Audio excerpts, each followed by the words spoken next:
So, we've been talking about lots of just in the sense of talking. This is for buyers. Yep. Why Pre-list.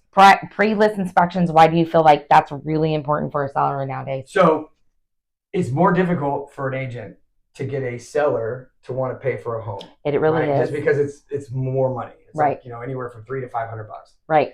They look at it like, hey, the buyer's going to have to do this anyways. Why the hell do we want to do it? Right. I get asked that question all the time. Doesn't the buyer pay for that? Yes. Which is, the answer is absolutely true. Well, more times than not, it depends on your area, honestly. That's awesome. And how old the house is, stuff like that. But here's the thing. No, typically, yes, a buyer pays for it. However, that's not really the correct answer. It's a negotiable item. Well, it can affect your escrow. Everything's negotiable. It's going to affect your escrow. It's just the only difference is it doesn't have estimates on it. So, like some agents, they think it's a waste of time because you're not going to get numbers. I don't think it's a waste of time. But it's not hard to call a contractor and say, hey, we got a busted oven, right? Or an element's out, or like. It actually would save you money in the end to actually do the pre-list, right? I agree. Okay.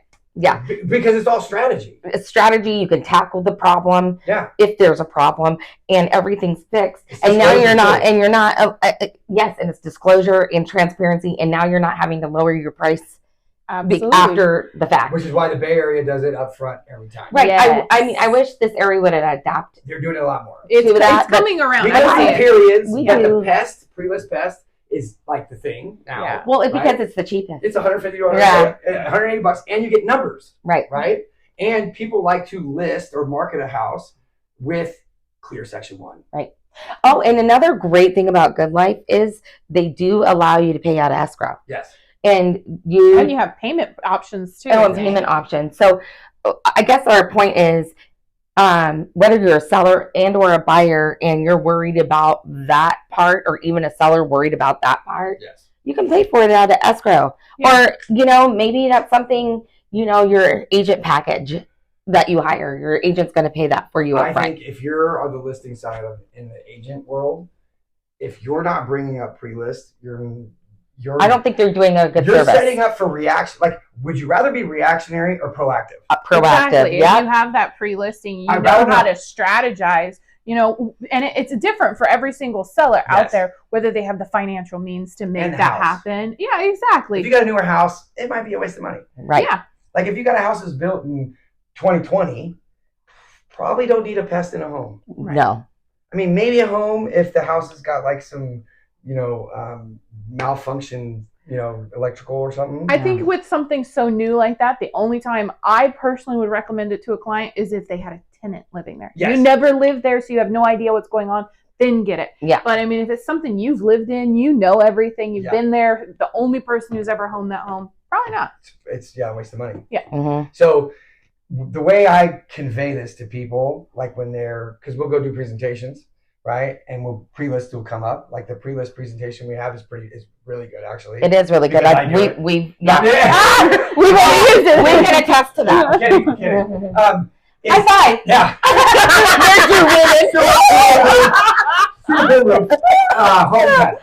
So the way I explain it is, real estate transaction is like playing poker, right? Absolutely. So if I told you could pay me $150 to $180, and I'm going to show you 3 of the cards out of 5 card poker you're going to play before you even sit at the table. It doesn't matter who's sitting in the seat. I'm going to show you 3 of their cards before they even start. I would pay that all day. Yeah. If you're going to play high stakes poker for hundreds of thousands of dollars, and for $150, I'll show you 3 of their cards. Yeah, right. Texas Hold'em. Those cards were already laying up. Hey, let's do it. That's what I'm saying. You already got the flop. Right. Like, I'd do that all day. Sorry. Like it decreases the odds that you're going to get sideswiped or you're going to go, left instead of just straight through. Yeah, and the transaction goes a lot smoother for you. 100%. It's a domino effect. It makes things very much more clear. Who's the right buyer for this home? What can purchase it? Your marketing strategy changes completely. Everything changes, yes. And you can go, hey, comps are this. The pest report is pretty nasty. Say it's $10,000, right? Yeah. That's not too bad, but it's, it's not too bad when you're in the industry. When you're buying a house, you hear $10,000, you flip out. Yeah. Right? So it's understandable. Absolutely. It's $10,000 and you go, we don't really want to fix this. So then you find the comps, you take 10 grand off the comp, and you say, we adjusted the price for the pest. Right. Yep.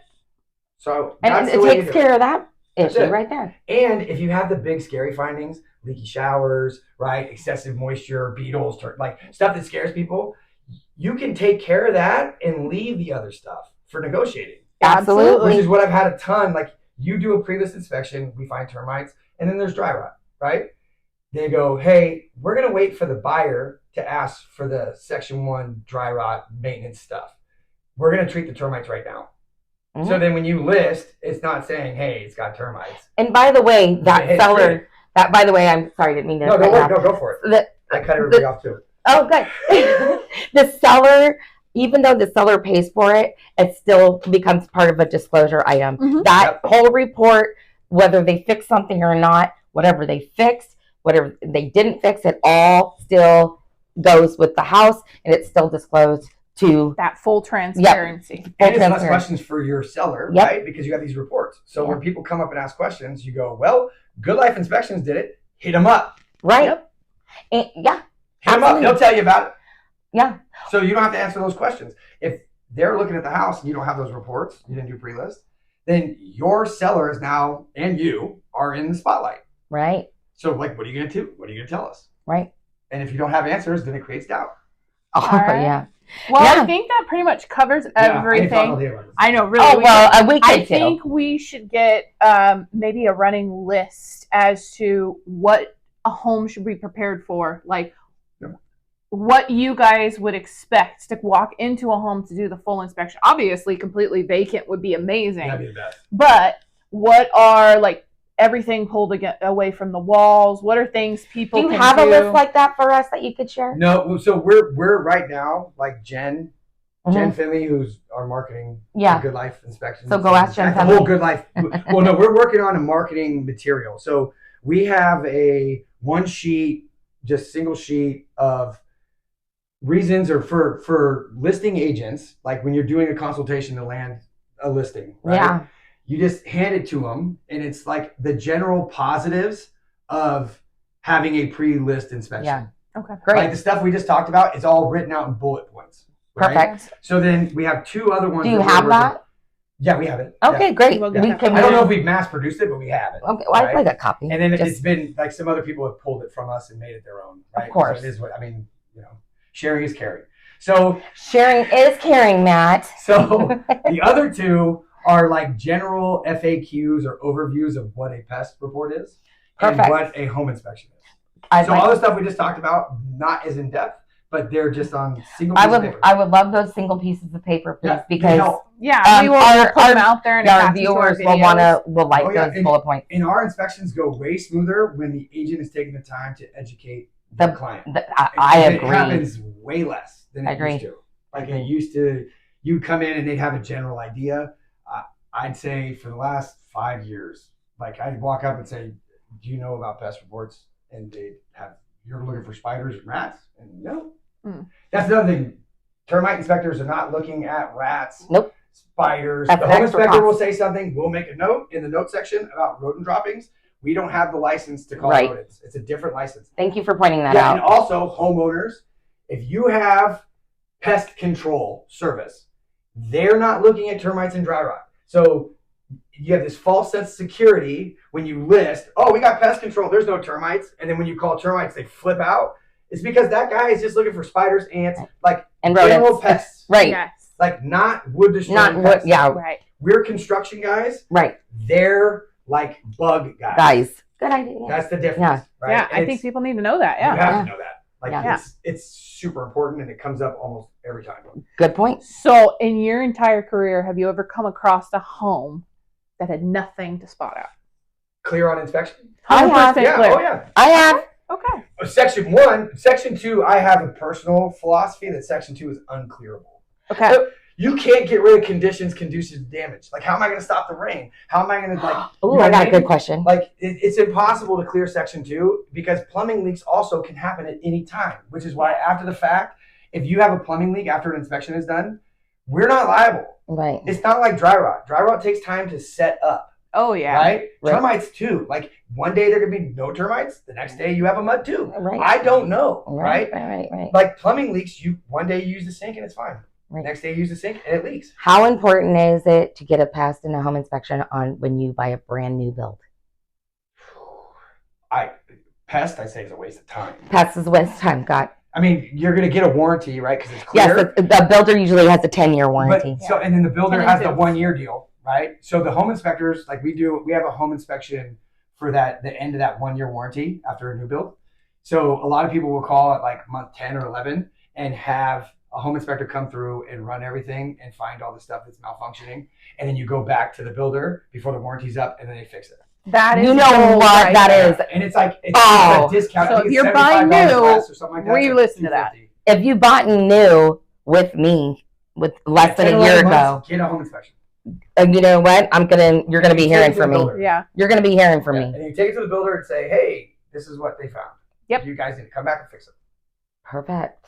Yeah, Right. it's big. But pest, I mean, I'd say That's right. I go 15-year kill zone is what I say. If your house is 15 years old and you haven't had a pest, you should. Got it. And then like slab houses that have been around, like just as general maintenance, it's 3 to 5 years. If you have a slab house and you're in a termite area, 3 years is vigilant. Yeah, 3. Well, you don't have a lot of slabs in Carmichael. That's the only thing, right? They're usually raised. So like 3 years is hyper vigilant. 5 years, you're being a responsible homeowner. Okay. Like if you have a raised foundation, if you do it every 5 years, fantastic, right? You'll stay on top of everything. Nothing will get that crazy because you're not giving it the time, right? You'll catch it relatively quickly. On like slab houses, I'd say 5 to 7 years. The weather side is really what you want to watch, and then the plumbing, right? Walls opposite of plumbing and stuff because that's where leaks show up. Right. So, if you got a slab every 5 to 7 years, have it inspected, and pay attention to the baseboards under your windows on the south wall. Awesome. Okay, guys. Big work. We really think. Yeah, I got everything. Yeah, it sounds like it. We really appreciate you coming in and stopping your busy day to come talk with us. Yeah. Thanks for having me. Absolutely. I learned a lot today. Yeah. So if you need a pest inspection, a home inspection, do you guys do you do the pest spraying and all that? We have Good Life. So we have four different companies, 4 divisions. There's Good Life Inspections, right, which is the division I'm in. You have Good Life General Construction. They do renovations. Yeah, it's like so. If you wanted to redo your bathroom after you moved in, Good Life General Construction could do that. Mm-hmm. And then you have Good Life Restoration, so fire and water restoration. The water side is a little bit you more guys busy. do fire? Yeah, insurance stuff. I didn't know. This is good stuff. And then We're there's learning Good more and Life more. Pest Solutions. So you do mold and all that kind of stuff We in the restoration we're part. contemplating mold, but yes, we But do. if you're doing the fire and We do the water damage. right, but so why not do we the mold? sub out mold. Oh, all right. Well, because of liability, you're getting into finer points. Okay, all right. That's a whole other topic. All right. A whole another slew of liability. So basically, if you want pest services for your home You can call monthly, you can call Good Life. Yep. If it's been 5 years or more for a slab home, call Good Life. Yeah, get a termite inspection. If you've been in a brand new If it's home, over 15 years, right? In the first 15 years, you probably don't need to worry too much. Okay. Like it takes about 15 years for things to start to break. Yeah. Got it. So after that 15-year mark, every 3 to 5 5 years years. are raised.